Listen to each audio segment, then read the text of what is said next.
¿Ven la pantalla? Sí, doctor. Ya. Sí, doctor, se ve. Entonces vamos a empezar a hablar sobre la semiología de la columna vertebral. Entonces, recordar que la patología de la columna vertebral está íntimamente relacionada con las alteraciones de los nervios. Estamos a milímetros. El aparato locomotor osteoligamentario se encuentra a milímetros de la médula y de las raíces nerviosas. Es por esto que debemos estudiar el aparato locomotor y también la semiología de la médula y de las raíces nerviosas. ¿Ya? Normalmente nosotros tenemos una lordosis cervical, una cifosis dorsal, una lordosis lumbar y una cifosis sacrocoxígea. Todos tenemos normalmente estas curvaturas. Y esta disposición de estas curvaturas produce una descarga simétrica del peso, de tal forma que no haya daño en ninguno de los elementos de la columna. En el interrogatorio debemos preguntar tres cosas: el dolor, la limitación funcional y la deformación. En cuanto al dolor, podemos utilizar la escala visual análoga, siendo el 1 el más mínimo dolor y 10 el máximo. Preguntarle cuánto le duele del 1 al 10 para que nos entendamos.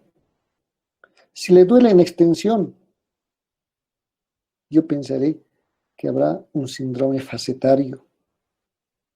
Si el dolor calma en flexión, también puede ser un síndrome facetario o un conducto lumbar estrecho. Si duele en flexión, tal vez estaremos hablando de una enfermedad discal degenerativa. Si es agudo o es crónico. Por ahí ocurrió después de levantar una bolsa de cemento. O es crónico porque ya tiene 5 años con el mismo dolor, solo que se intensificó en las últimas épocas. Si el dolor es axial, cuando digo axial es que me refiero se encuentra en el centro del cuerpo, a nivel de la columna vertebral, o es irradiado a alguna extremidad superior o inferior. ¿Y hasta qué parte está irradiado? ¿Por qué región? No solo me tengo que conformar que se irradia extremidad superior, sino quiero que me detalle por dónde corre el dolor. La periodicidad es importante, porque si duele en la noche, en el reposo, ya se descarta un dolor de tipo mecánico. Si duele en la noche, puede ser pues un tumor, algo latente que está creciendo, una inflamación, una infección, porque la infección no se va a detener porque el paciente está en reposo. Lo mismo con el tumor, lo mismo con la enfermedad inflamatoria de la artritis reumatoidea, del espondilite anquilosante. El grado de limitación funcional, si depende de otras personas para movilizarse o no, si puede realizar las cosas que hacía antes, si puede bañarse, si puede comer, si puede vestirse, o está notando que poco a poco ya necesita ayuda de otra persona. La deformidad. Si ha habido una deformidad en la espalda o en la columna vertebral que se ha ido incrementando, por ahí tendrá fotos y tenemos que recuperar estas fotos para evaluar cómo era el paciente antes de la consulta. ¿Ya? La inspección se realiza desde que ingresa el paciente. ¿Con qué actitud ingresa el paciente? Con el tórax hacia un lado, totalmente recto, con una espalda plana, inclinado hacia adelante, como las personas mayores de 70, 80 años, con un bastón. Tenemos que evaluar la escritura, si es la misma escritura que tenía antes o no.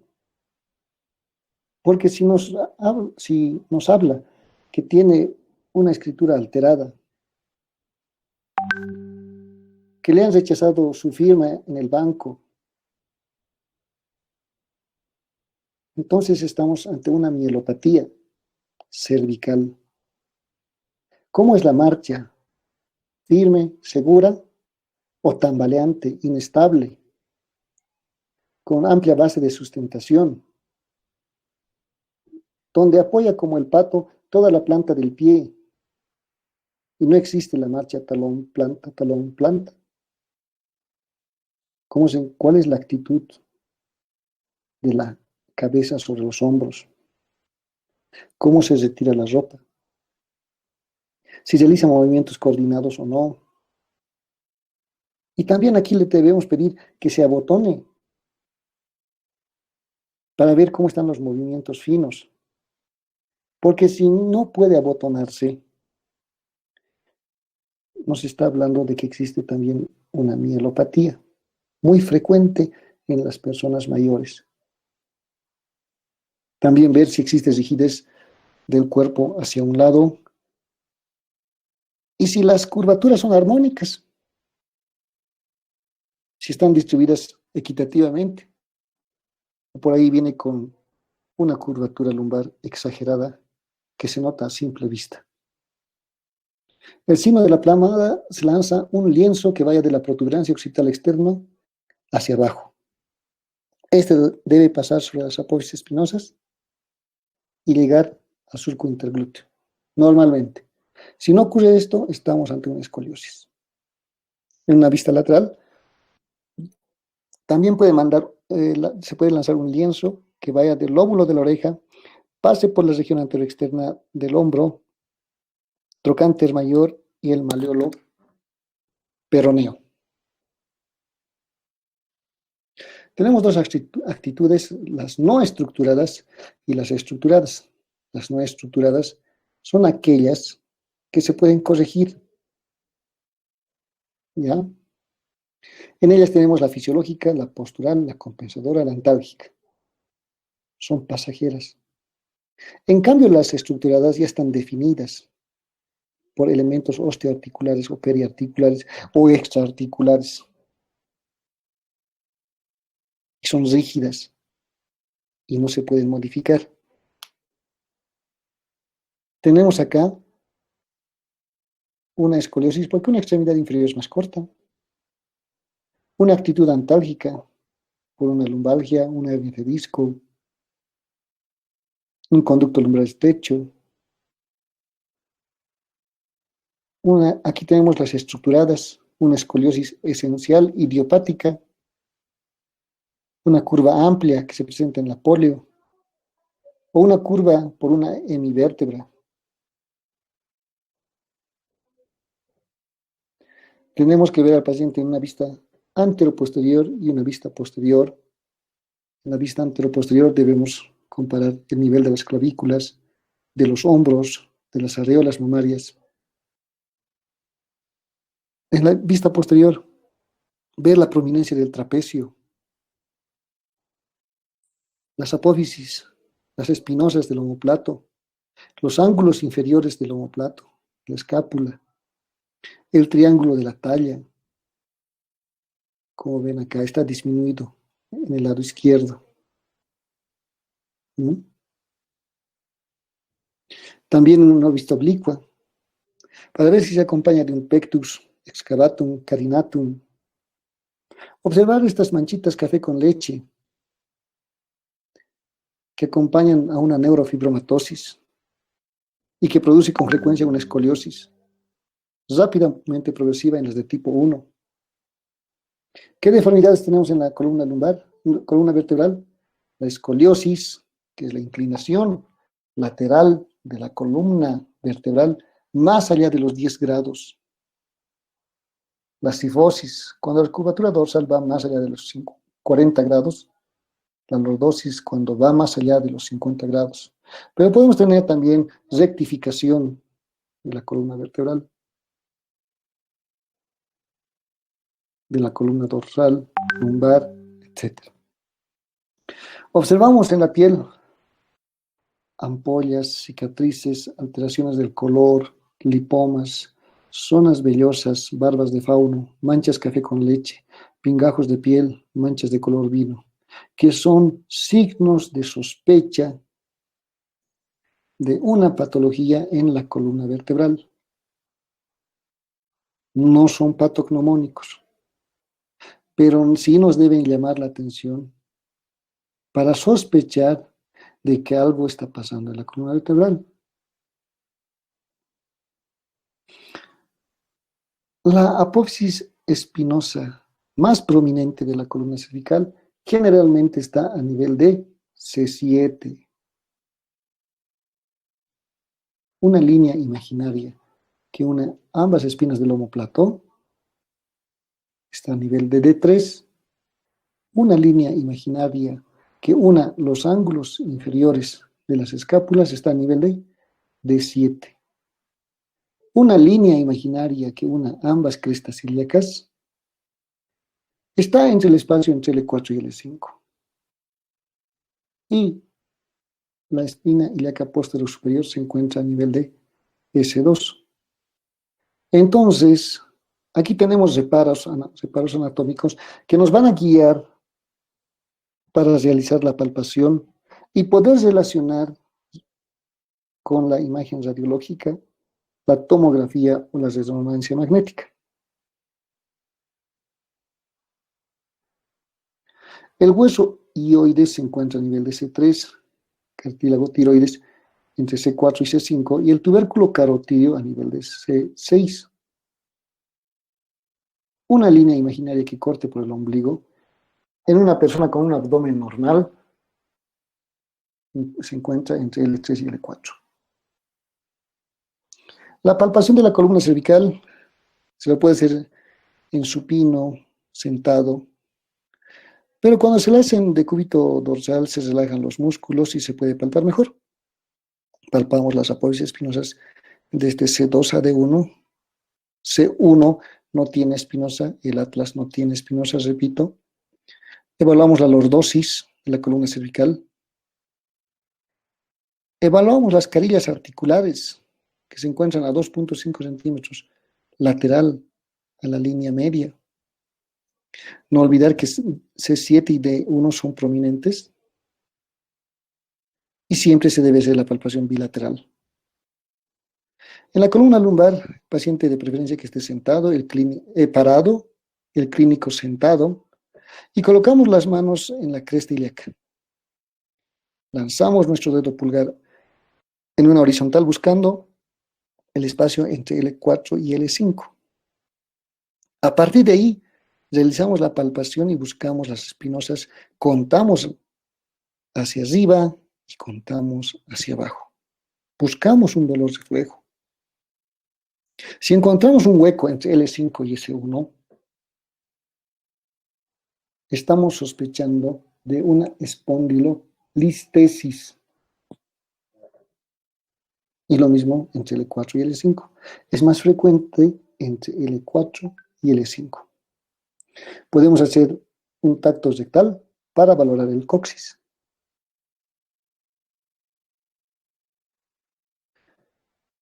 Palpamos los músculos paraespinales que muchas veces están contraídos después de un esfuerzo brusco. Las espinas ilíacas posterior-superiores, los ligamentos sacrociáticos. Si le pedimos a una persona delgada que flexione la cadera y las rodillas para relajar los músculos abdominales, haciendo una palpación bimanual profunda, podemos llegar a palpar el promontorio y a veces algunos abscesos del psoas. Los arcos de movimiento. Cervical, tenemos flexión y extensión 35 grados, rotación 30 grados, inclinación lateral 45 grados. Varían entre 5 y 10 grados, dependiendo del texto que lean. Se hacen las pruebas musculares para evaluar estos músculos que realizan los movimientos. Los arcos de movimiento de la columna lumbar, flexión 90 grados, extensión 30 grados, inclinación lateral 20 grados, rotación 30 grados. De igual manera, valoramos estos arcos de movimiento y tener mucho cuidado con las personas mayores, porque pueden perder el equilibrio en la extensión y en la rotación lateral y se nos pueden caer. Y las personas mayores, por la osteoporosis, se fracturan fácilmente la cadera. Mucho cuidado al examinar a las personas mayores. Buscamos puntos dolorosos con el pulpejo del pulgar, ¿ya? Y entre D11 y L2 se encuentran con mayor frecuencia las fracturas, las toracolumbares, porque es un sitio de transición, ¿ya? Entre L5 y S1 se encuentran las hernias de disco, ¿ya? Y a nivel suboccipital del trapecio y L3 se encuentran las miofibrositis.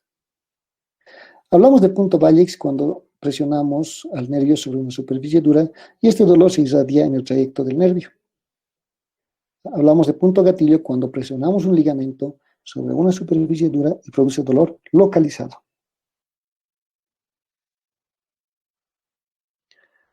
Acá hay una región que en la región de la cresta ilíaca, donde pasan los vasos lumbares superficiales, y es un sitio de mucho dolor frecuente en las personas adultas que realizan movimientos de rotación durante la flexión y la extensión, generalmente en las personas comerciantes. La maniobra de la Segue que nos sirve para estirar el nervio ciático, para elongar el nervio ciático. Realizamos una extensión de cadera y rodilla entre 30 y 70 grados. Y si el paciente refiere dolor que va de la espalda hacia la extremidad inferior, estamos ante una maniobra de la Segue positivo. La de Bragart consiste en disminuir la extensión, pero añadimos la dorsiflexión del pie. De igual manera, nos replica la misma lesión. Solo es valorable y es reproducible para los niveles neurológicos L3, L4, L5 y S1. ¿Ya? Principalmente L4, L5, S1. Pero no para L1, L2 o L3. La maniobra del Valsalva, le pedimos al paciente que trate de soplar con los labios, con la boca cerrada, aumenta la presión abdominal, aumenta la presión intertecal, y si existe dolor en la región lumbar, puede tratarse de algún elemento que esté comprimiendo el saco medular, como una hernia u otra cosa. La maniobra de Adams, le pedimos al paciente que flexione la columna vertebral con las rodillas extendidas y vemos que esta deformidad se hace más notoria. La maniobra de Adams nos valora si una cifoescoliosis es estructurada o no, pero también nos sirve para valorar el grado de rotación de la columna vertebral que ha repercutido sobre la deformidad de las costillas.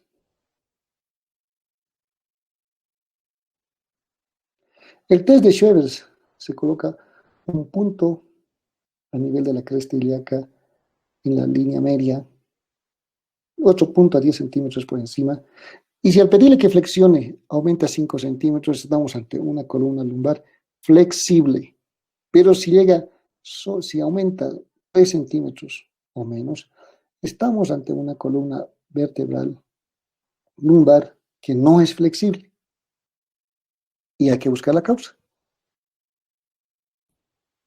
Las maniobras para la articulación sacroiliaca, frecuentes por el dolor a nivel sacroiliaco que acompañan a las lesiones de L5-S1. Una compresión lateral puede reproducir un dolor a este nivel. La maniobra de Gansley, paciente en decúbito dorsal, al borde de la camilla, con una de las extremidades en hiperextensión y otra en flexión. Evaluamos el dolor en la maniobra de hiperextensión que está cayendo al lado de la camilla, y si existe dolor estamos ante una maniobra positiva. La de las fuerzas de abducción y rotación externa, descrita por Patrick, donde se le pide al paciente en decúbito dorsal que apoye el talón sobre la rodilla y deje caer la pierna a un costado. Fijamos con una mano la pelvis contralateral y con la otra ayudamos en la cara interna de la rodilla a la abducción. Si existe dolor, estamos hablando de una lesión de la cadera en un inicio, de un conflicto de la cadera, y en segundo lugar, de una lesión de la articulación sacroiliaca. Las maniobras de apertura que van a comprimir la región sacroiliaca, la compresión axial, miren cómo se está apoyando con el pecho sobre la cara anterior de la rodilla para producir este cizallamiento que va a movilizar la articulación sacroiliaca. La maniobra de Milgram, le pedimos al paciente que levante los dos pies, pero por la contractura y el dolor que se necesita para ayudar a la extremidad a mantener esta posición, se produce la caída por el dolor. La sensibilidad de L1, L2, L3 es esta. L1, cerca de la región inguinal, L2 y L3. Vean que son franjas oblicuas, de arriba hacia abajo. No es un solo lugar, es toda una franja.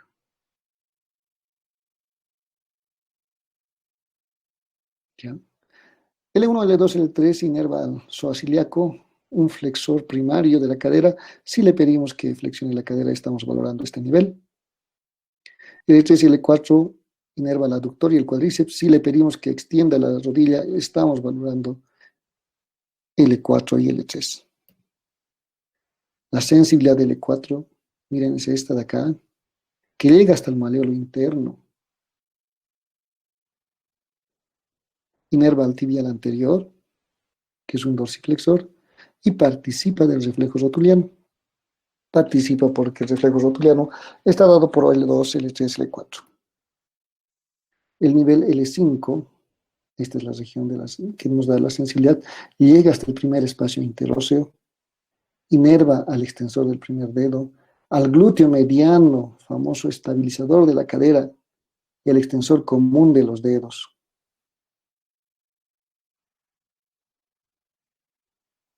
El nivel S1, que nos da la sensibilidad de la región lateral de la pierna y del pie. Clásicamente nosotros buscamos la sensibilidad de la cara externa del talón para valorar este nivel. Inerva al peroneo lateral largo y corto, que son eversores del pie. Eversores. Al glúteo mayor, a los gemelos, y participa del reflejo aquiliano. S2, que nos da la sensibilidad de la región posterior de la rodilla. No se olviden S2 y vean aquí S1, ¿no? Les decía en la cara externa del talón. S3, que ya empieza a dar la sensibilidad de la región perianal, S4 y S5. Muy importantes al momento de evaluar una lesión medular completa. Si existe lesión, falta de sensibilidad entre S4, S5 y S3, y tenemos el antecedente de un accidente de alta energía que haya dañado la columna vertebral, entonces no debemos descartar una lesión medular completa o estamos ante un shock medular y debe actuarse oportunamente porque las lesiones son de por vida.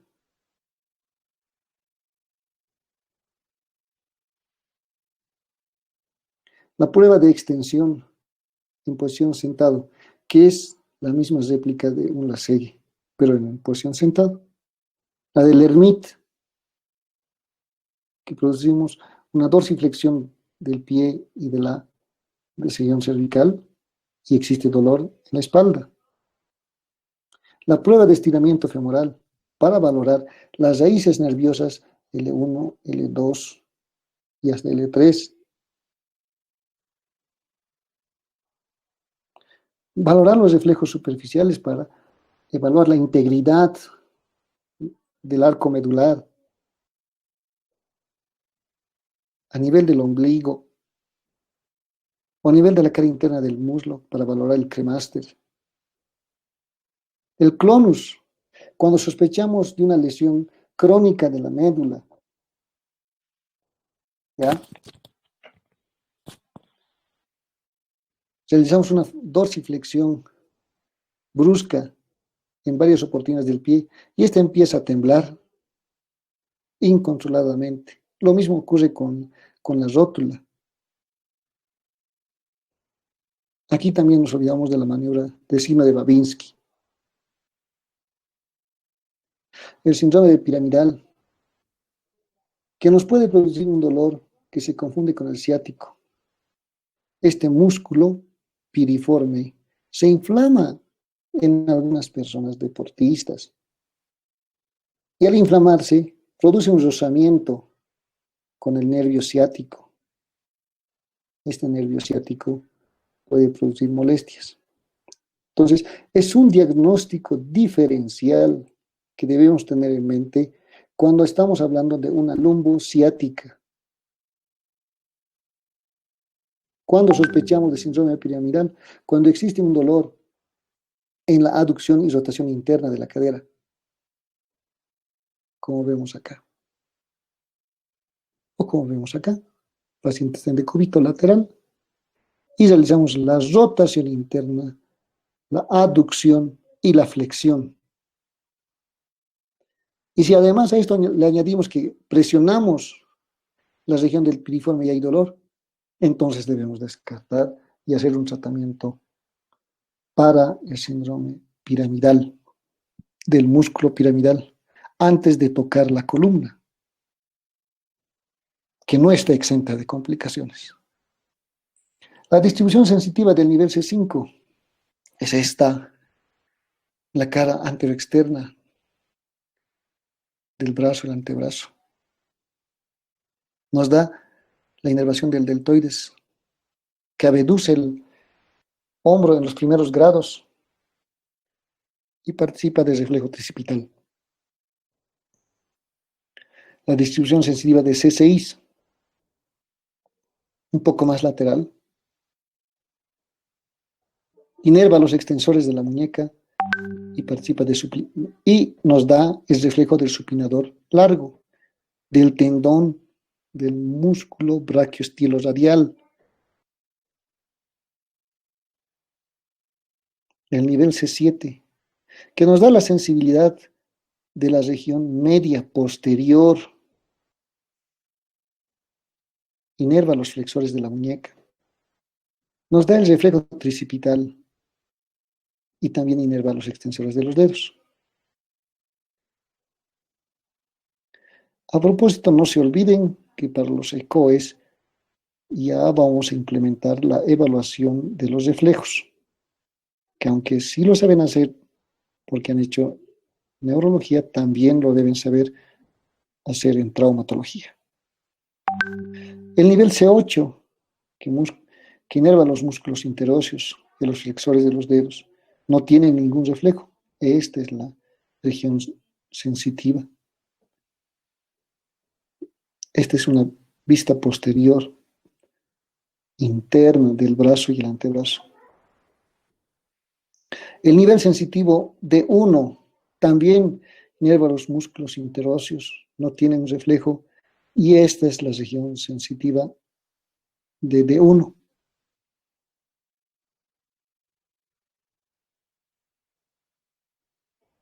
El reflejo de Hoffman, que al producir un movimiento de la última falange del dedo, se mueven automáticamente los otros dedos del índice y pulgar,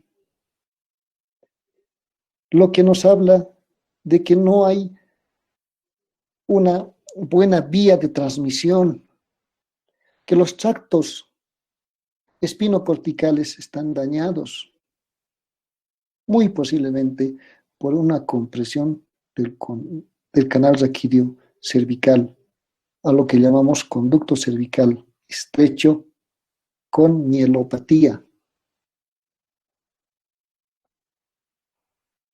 La maniobra de compresión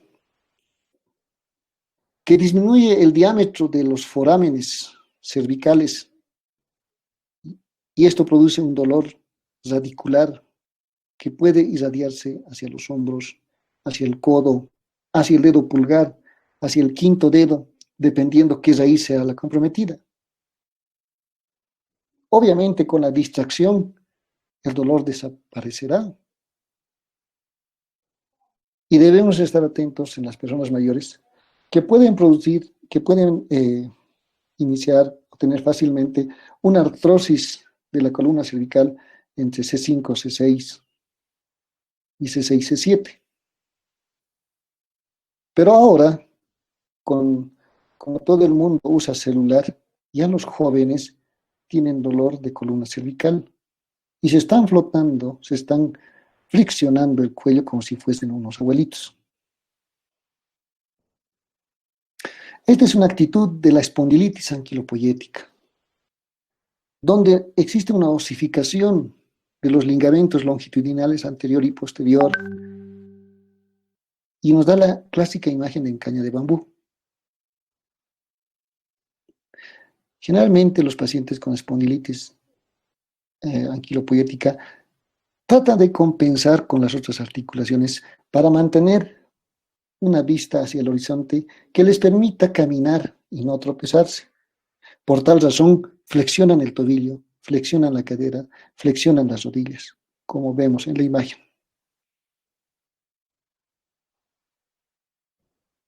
Gracias.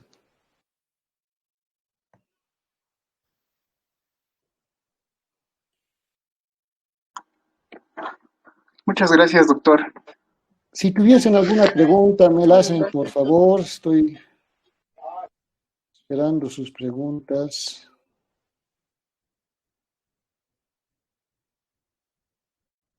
Preguntas. Doctor, y en pacientes que están extremadamente doloridos, ¿cómo se hace la exploración sin provocar más dolor? ¿Y sabes cuál es la palabra? Con mucho cuidado. Hay que escucharles y después, ya con la anamnesis, nosotros podemos realizar las maniobras necesarias y siempre al lado de un familiar. Siempre al lado de un familiar. No exploren a personas solas, peor si son mujeres. ¿Ya? En algunas clínicas o en algunos lugares les pasan un antiinflamatorio analgésico endovenoso para poder realizar algunas maniobras y realizar una mejor exploración. Y es muy difícil tratar de llevarle a un paciente a una camilla cuando apenas puede movilizar la espalda.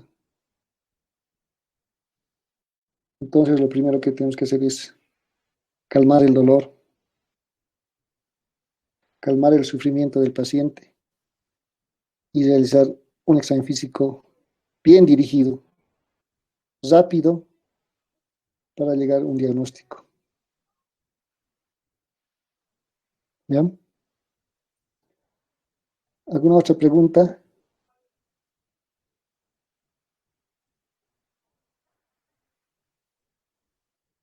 Hola, ¿me escuchan? Sí, doctor, lo escuchamos. Sí, sí. Y yo tengo en mi grupo 6 estudiantes. ¿Está por ahí Mauricio?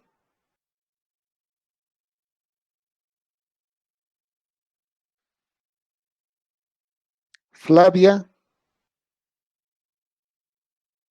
Miguel, Nayana. Aquí, Miguel está aquí, Miguel está aquí. Ay, ya te voy. Nayana,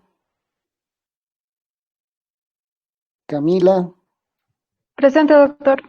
Zené. Seguramente se van a acordar de las famosas Presente, doctor. escuderías. Bueno, si no hay preguntas, eso es todo. Muchas gracias por la atención y nos vemos hasta la próxima charla. Gracias, doctor. Gracias, doctor. Muchas gracias, doctor. Hasta luego. Buenas tardes. Gracias, doctor.